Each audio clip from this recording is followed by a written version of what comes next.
എല്ലാവർക്കും നമ്മുടെ പുതിയ വീഡിയോയിലേക്ക് സ്വാഗതം. ഇപ്പോൾ ഈ വീഡിയോയിൽ ഷെയർ ചെയ്യുന്നത് നമ്മുടെ സ്ട്രോബെറി പേരയെക്കുറിച്ചാണ്. ഇത് നമ്മൾ കായ്ഫലം കിട്ടും എന്നുള്ള ഉറപ്പുള്ളൊരു വീഡിയോ ആണ് നിങ്ങൾക്ക് വേണ്ടി ഷെയർ ചെയ്യുന്നത്. നമ്മൾ വീടിൻ്റെ മുകളിൽ ചട്ടിയിൽ നട്ട് കായ്ഫലം കിട്ടിയ വീഡിയോ നിങ്ങൾ ഇതിൽ കാണുമ്പോൾ നിങ്ങൾക്ക് മനസ്സിലാവും.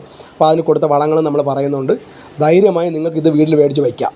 ആ ഒരു ഉറപ്പിന് വേണ്ടിയാണ് ഈ വീഡിയോ നമ്മൾ ചെയ്യുന്നത്. 100% കായ്ഫലം കിട്ടും. സ്ട്രോബെറി പേര നമുക്ക് 100% കായ്ഫലം കിട്ടുന്നതാണ്.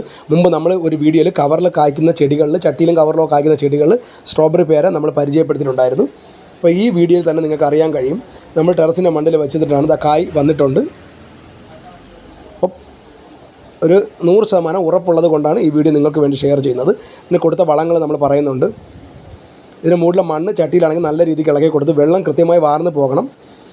മണ്ണ് നല്ലതുപോലെ ഇളക്കി കൊടുത്തതിന് ശേഷം നമ്മൾ ഒരു 10 ദിവസം കൂടുമ്പോഴത്തേക്ക് ഒരു 50 ഗ്രാം അളവ് വരുന്ന രീതിക്ക് എല്ലുപൊടി ഇട്ട് കൊടുക്കും. എല്ലുപൊടിയും വേപ്പൻ പിണ്ണാക്ക് ചേർന്ന മിശ്രിതം ഇട്ട് കൊടുക്കും. അല്ലെങ്കിൽ എല്ലുപൊടിയും വേപ്പൻ പിണ്ണാക്കും കടലപ്പിണ്ണാക്ക് പൊളിപ്പിച്ച മിശ്രിതവും നമ്മൾ ഒഴിച്ചു കൊടുത്തിട്ടുണ്ട്.